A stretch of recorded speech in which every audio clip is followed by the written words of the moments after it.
बिस्मिल्लाहिर्रहमानिर्रहीम। अब सवाल ये पैदा होता है कि खतीब खुतबा खड़ा होकर दे या बैठकर।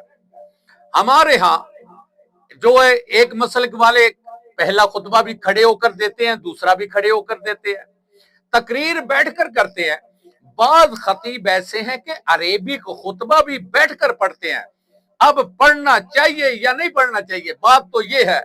तो नबी कायनात हजरत अब्दुल्ला बिन मसूद रजी अल्लाह ताला अन्हु फरमाते हैं, जब भी नबी कायनात ने खुतबा शुरू किया तो फरमाते हैं कि अरेबिक में खुतबा पढ़ा और खड़े होकर पढ़ा।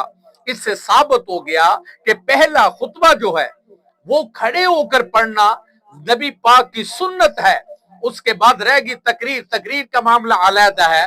और फिर ये भी बात है कि दूसरा खुतबा, बाद लोग ये होते हैं कि पहला खुतबा बैठकर पढ़ते हैं, दूसरे पे खड़े होते हैं। बाद मस्जिदों में ऐसे है, जाकर देख लें, किसी मस्जिद में जाएं, अहले हदीस की मस्जिद में, उधर जाकर देखें, दूसरी मस्जिद में जाकर देखें। ये तो आपका देखने का फर्ज बनता है क्योंकि आपने नबी कायनात को फॉलो करना है।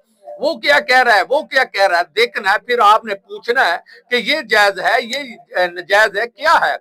तो नबी पाक ने खड़े होकर खुतबा, हजरत अब्दुल्ला बिन मसूद फरमाते हैं कि हम अल्लाह के नबी के पीछे पढ़े जुमा पढ़ते तो हजूर खड़े होकर खुतबा इरशाद फरमाते थे।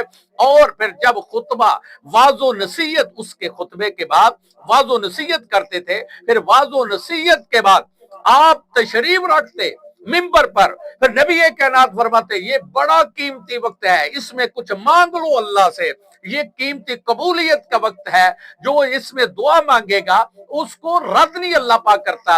अब दूसरा जो खुतबा है वो खड़े होकर पढ़ना।